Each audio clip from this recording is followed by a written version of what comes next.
Hello అండి అందరికీ welcome back to my channel Locherla Padma vlogs. ఎలా ఉన్నారండి అందరూ? బాగున్నారా? మేమైతే చాలా బాగున్నామండి. మీరు కూడా బాగుండాలని మనస్ఫూర్తిగా కోరుకుంటున్నాను. ఇవాల్టి వ్లాగ్ వచ్చేసి హెల్దీ వేలో ఇంట్లో ఉండే వాటితోనే కేక్ ఎలా ప్రిపేర్ చేయాలో ఈ వీడియోలో చూసేద్దామండి. ముందుగా 3/4 కప్పు పంచదార, 1/2 కప్పు ఆయిల్, 3 ఎగ్స్ తీసుకొనేసి మిక్సీకి పట్టుకోవాలండి. మిక్సీకి పట్టుకొని పక్కన పెట్టేసుకోవాలి. తరువాత 1/2 కప్పు గోధుమ పిండి తీసుకొని బాగా జల్లించుకోవాలండి. ఉండలేవి లేకోకుండా బాగా జల్లించుకోవాలి. జల్లించుకున్న గోధుమ పిండిలో 1/2 స్పూన్ బేకింగ్ పౌడర్, చిటికెడు బేకింగ్ సోడా అండి, వంట సోడా అంటాం కదండి, అదేనండి వేసుకొని ఉండలేవి లేకుండా ఈ రెండు గోధుమ పిండిలో మిక్స్ అయ్యేలాగా కలుపుకోవాలండి. కలుపుకున్న తర్వాత మిక్సీకి పట్టేసాం కదండి ఈ ఎగ్గు, ఆయిల్, షుగర్ది, దీనిని ఆ గోధుమ పిండిలోకి అండి వేసుకొని కొద్దిగా వేసుకుంటూ కట్ అండ్ ఫోల్డ్ మెథడ్లో కలుపుకోవాలండి. కట్ అండ్ ఫోల్డ్ మెథడ్ అంటే అందరికీ తెలిసే ఉంటుందండి. ఎవరైనా తెలియని వాళ్ళు మన వీడియో చూస్తుంటే అర్థమవుతుందని చెప్పానండి. వీడియోలో చూపిస్తున్న విధంగా కట్ అండ్ ఫోల్డ్ మెథడ్లో బాగా కలుపుకోవాలండి. గట్టిగా అవుతుందండి. కొద్దిగా కాచి చల్లార్చుకున్న పాలు కొద్దిగా వేసుకుంటూ మనకి కేక్కి ఏ కన్సిస్టెన్సీ కావాలో ఆ కన్సిస్టెన్సీకి వచ్చే వరకు కొద్దిగా పాలు వేసుకుంటూ కట్ అండ్ ఫోల్డ్ మెథడ్లోనే కలుపుకోవాలండి. ఇలా కలపడం వల్ల ఉండలేవి కట్టుకోకుండా బ్యాటర్ అనేది సాఫ్ట్గా అవుతుందండి. కేకు ఫ్లఫీగా, స్మూత్గా ఉంటుందండి బేక్ అయిన తర్వాత. అందుకు కట్ అండ్ ఫోల్డ్ మెథడ్లోనే కలపాలన్నమాట.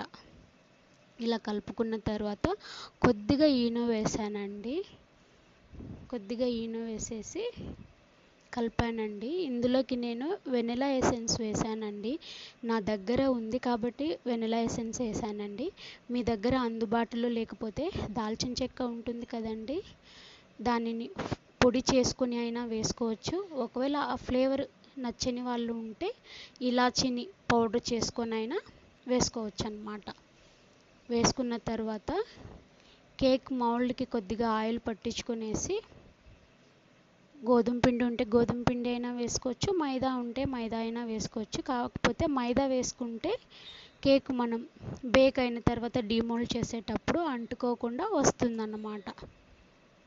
అందులో మైదా పిండి వేసేసి అంతా డస్టింగ్ చేసేసి ఎక్స్ట్రా పిండి ఏదైనా ఉంటే తీసేసి ఈ కేక్ మిశ్రమాన్ని, ఈ కేక్ బ్యాటర్ ఉంది కదండి, కేక్ మౌల్డ్లోకి వేసేసుకొని 2-3 టైమ్స్ ట్యాప్ చేసుకోవాలండి. ట్యాప్ చేసుకుంటే ఎయిర్ బబుల్స్ ఏవైనా ఉంటే బయటకు వచ్చేస్తాయండి. ఇలా వీడియోలో చూపిస్తున్న విధంగా కలుపుకుంటూ కేక్ మౌల్డ్లోకి వేసుకోవాలన్నమాట.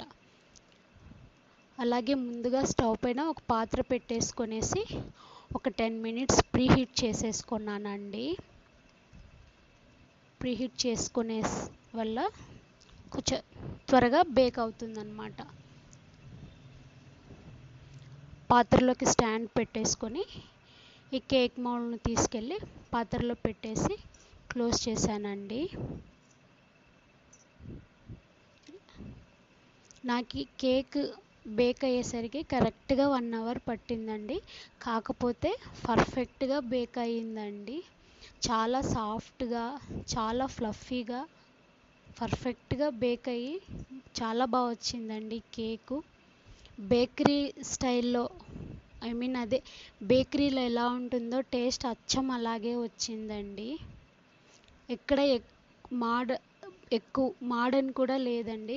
పర్ఫెక్ట్గా బేక్ అయింది. అలాగే మన ఛానల్ని ఎవరైనా ఫస్ట్ టైం చూస్తుంటే ప్లీజ్ సబ్స్క్రైబ్ చేసుకోండి ఫ్రెండ్స్. నా వీడియోస్ కనుక మీకు నచ్చినట్లయితే ఒక చిన్న లైక్ ఇచ్చి షేర్ చేయండి ఫ్రెండ్స్.